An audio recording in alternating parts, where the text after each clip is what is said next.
anak-anak, mari kita belajar.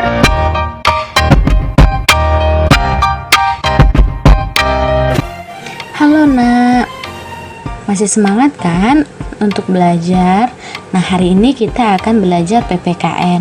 Nah, tujuan pembelajaran kita adalah siswa mampu memahami kerjasama di lingkungan rumah dan juga mengidentifikasi keberagaman permainan tradisional yang ada di Indonesia.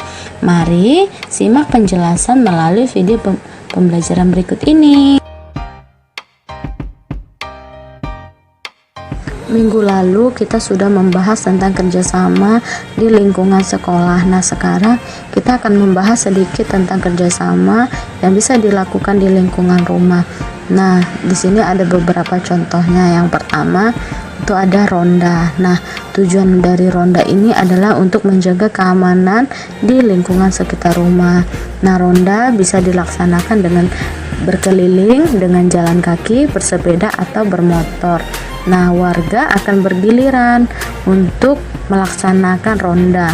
Nah, gunanya untuk memberi perlindungan dan pengamanan bagi warga. Contoh kerjasama berikutnya adalah kerja bakti. Nah, berikut contoh kerja bakti yang biasa dilakukan oleh warga. Misalnya, membersihkan sampah yang menyumbat selokan. Yang kedua, bisa memperbaiki jalan. Dan yang ketiga, memperindah taman.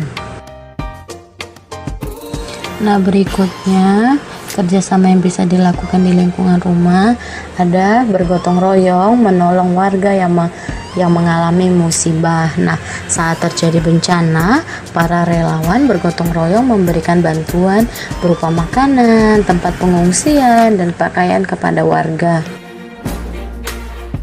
Selanjutnya, kegiatan kerjasama yang bisa dilakukan adalah persiapan untuk menyambut hari kemerdekaan. Nah, seluruh warga yang berbeda suku dan berbeda agama akan bekerja sama untuk mempersiapkan perayaan hari kemerdekaan 17 Agustus.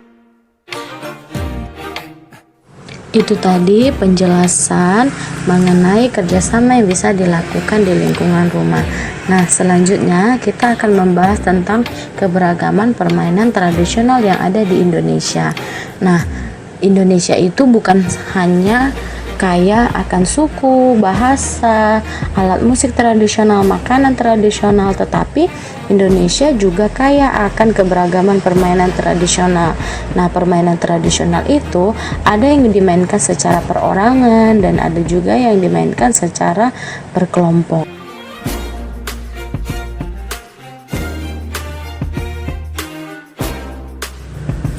Nah, sekarang kita akan bahas tentang permainan tradisional yang bisa dilakukan perorangan.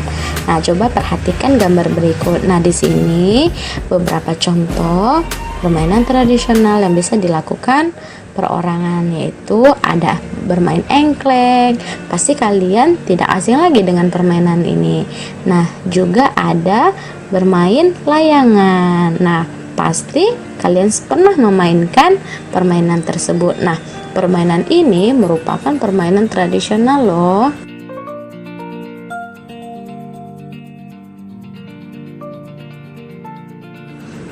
Jenis permainan tradisional berikutnya adalah engkrang. Nah, siapa yang bisa bermain engkrang? Mungkin ada yang bisa ya, mungkin ada juga yang tidak bisa. Nah, permainan berikutnya ada gasing. Nah, ini mungkin tidak asing lagi ya nak untuk kalian lihat. Nah, engkrang dan gasing merupakan contoh permainan tradisional yang ada di Indonesia.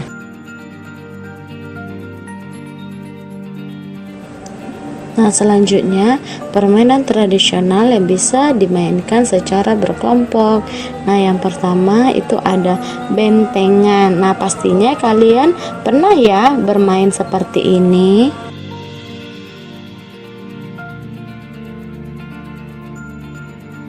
Selanjutnya ada namanya permainan ular naga.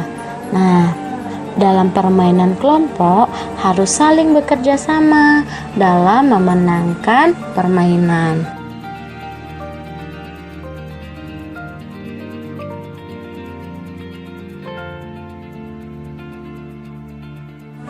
Tentunya ada manfaat dari memainkan permainan tradisional tersebut.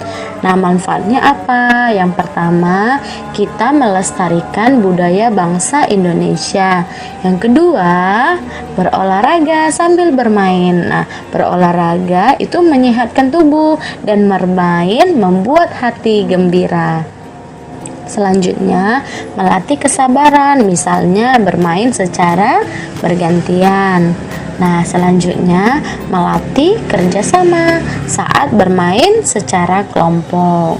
Nah, berikutnya bersikap sportif, yaitu lapang dada saat kalah dalam bermain, tidak sombong saat menang dalam bermain, dan tidak bermain curang. Nah, itu tadi penjelasan mengenai kerjasama yang bisa dilakukan di lingkungan rumah dan juga beberapa permainan tradisional. Nah, untuk tugas kalian di rumah, coba kalian perhatikan ketiga gambar berikut. Nah, ketiga gambar ini merupakan permainan tradisional. Nah, silakan jawab pertanyaan yang ada di bawah ini. Nah, silakan kalian kerjakan di modul atau di buku latihan. Sesudah itu silakan kirim kepada wali kelas kalian. Nah, jika kalian belum mengerti, silakan lihat kembali penjelasan melalui video tersebut. Terima kasih anak-anak. Tuhan Yesus